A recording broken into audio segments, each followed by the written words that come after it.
Good afternoons, my dear ones. From the moment I started to float those drops of cold water across my body, I felt the heat rising through my body. Every touch made me lose control and the desire latched onto me like an intense flame. But even with that burning desire, it bothers me fighting against the temptation that consumes me. I never imagined that for 53 years I would find myself in a situation so complex and morally challenging. My mother had always been considered the pillar of the family, a dedicated wife, a loving mother, an attentive mother, but her destiny had an extraneous way to test our limits and convictions in my life. Until then, I had been what many people would call me and try to be married for 27 years to Roberto, a man wonderful that we knew. After my first failed marriage together, we adopted two of our children, Julia, now 21 years old, and Pedro, aged 24. Roberto also had 3 older children from his previous marriage. Our family was very noisy and above all loving. Everything started with a phone call one afternoon. There, the agitated voice on the other side of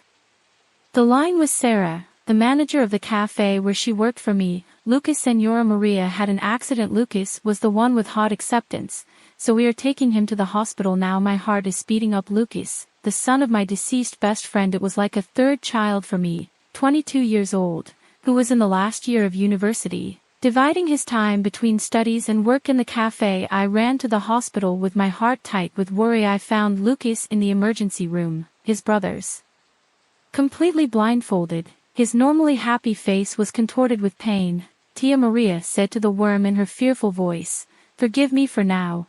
Don't worry," stroking his hair like he did when it was a child. "I am here now." The doctor informed us that even though it wasn't serious, Lucas needed help with basic tasks due to sales in his brothers. There will be private and uncomfortable functions where he needed help. The doctor explained, his professional voice masking the inconvenience of the situation.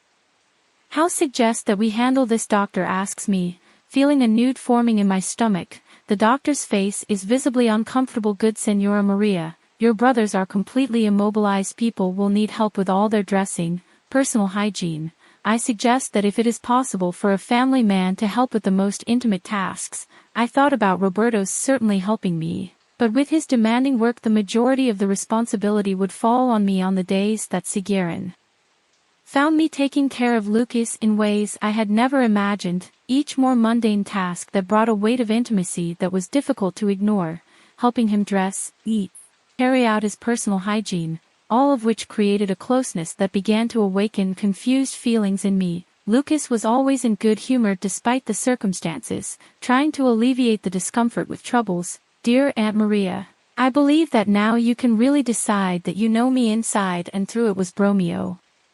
One afternoon while I helped him change his clothes, but I felt my face turn red and it became increasingly difficult to ignore the thought that Lucas was not the boy who knew he had become a young and attractive man. One afternoon while he was there, help yourself to bathe when things change irrevocably and the steam fills the bath, creating a dreamlike atmosphere. Our hands are shaking lightly while pacing the sponge for Lucas's body, trying to maintain air of professionalism that was becoming increasingly difficult to maintain. "Tia Maria," said Lucas softly, her voice resonating in the small space in the world, "how to thank you for everything you are doing for me." Our eyes met, and at that moment I felt something change inside me. It wasn't just my voice that came to a vulnerable and incredibly active young man. "You don't need to thank me," Lucas replied, my louder voice than normal. "You know that there would be something for you." The words came out before I could think, loaded with a meaning that me scared. Lucas must have felt the change in the atmosphere because his body was tense below my touch. "And anything?" asked, his voice just a whisper, and the air between us was filled with a tension that never I had experienced it before. My heart was so strong that I was sure that Lucas could listen to it without thinking. What we had before fell upon us like a bucket of cold water. "This should not have happened," murmuring that to Lucas. But what happened, he responded to, was his fixed eyes in his eyes, and I didn't get scared out of the bath quickly, and I minded a whirlwind of conflicting emotions. I was thinking, Ada was practically a second mother to Lucas. I was feeling bad on so many levels in the days that I continued to try to maintain emotional distance from Lucas, focusing on me alone in his medical needs, but it was impossible to ignore the current of desire that now flowed between us. Every touch, every shared look. I lifted the weight of our secret. One night, while everyone slept, I heard a slight knock on the door of my room. which opened to find Lucas standing still. All his eyes were full of a mixture of desire and guilt that reflected my own feelings. "I couldn't stop thinking about you." His voice whispered slightly. I knew that I should send him back to his room. That he should be the adult responsible, but at that moment all of them of morality and responsibility seemed to melt before the thought of our mutual desire to bring it inside the room.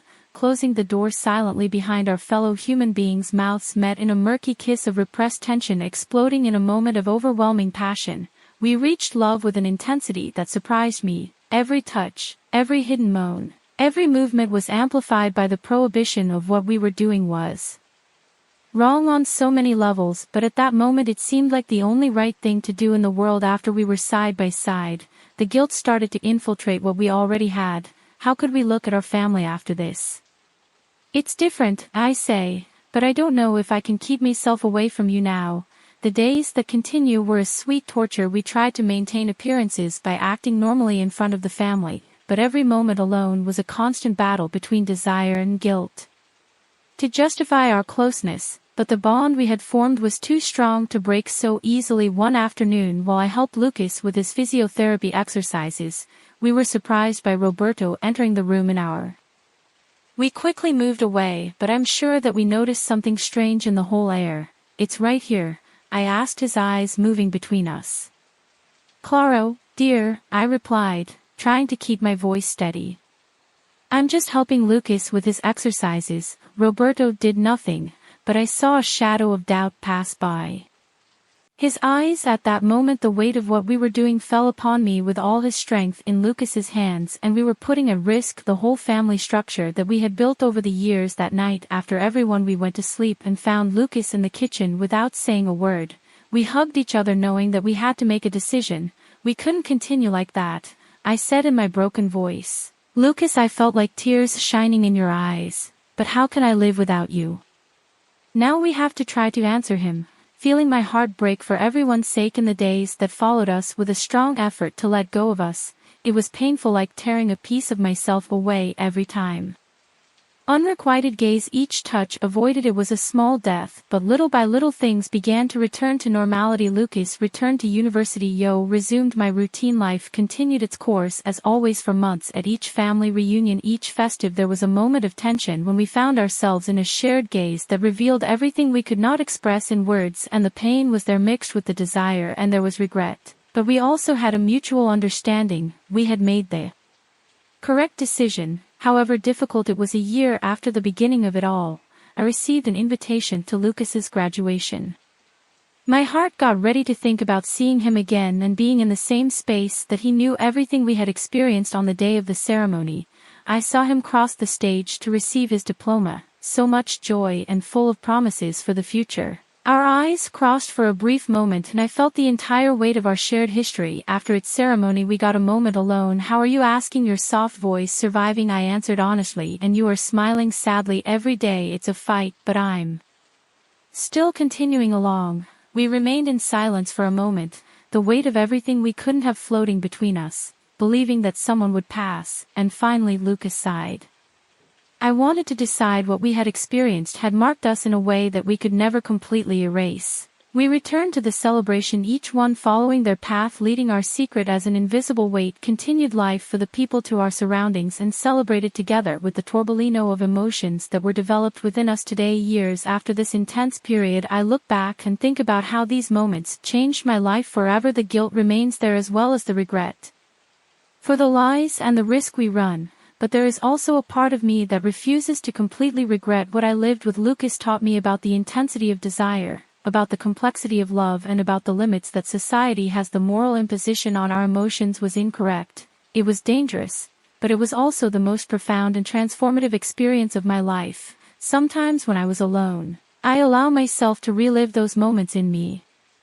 Mi mente el toque de sus manos, el calor de sus besos, la conexión que sentíamos y es un recuerdo agradables, un secreto que levará para siempre. Lucas y yo nunca volvamos a hablar abiertamente sobre lo que sucedió y es un capítulo cerrado en nuestras vidas, un secreto compartido que nos une y nos separa al mismo tiempo, pero a veces cuando nuestras miradas se cruzan, En una reunión familiar vio en los el reflejo de esa pasión que una vez nos consumió sé que lo que hicimos fue incorrecto a los ojos de la sociedad y la moral sé que corremos el riesgo de destruir nuestra familia pero también sé que por un breve momento experiment un amor y una pasión que muchos pasan toda la vida sin conocer y tal vez al final esa si la mayor lección que aprendí que el amor en todas sus formas es una fuerza poderosa y impredecible que a veces nos leva a lugares que nunca imaginamos nos hace cuestionar todo lo que creemos saber sobre nosotros mismos mientras continuo mi vida siendo esposa madre y madrina levo conmigo los recuerdos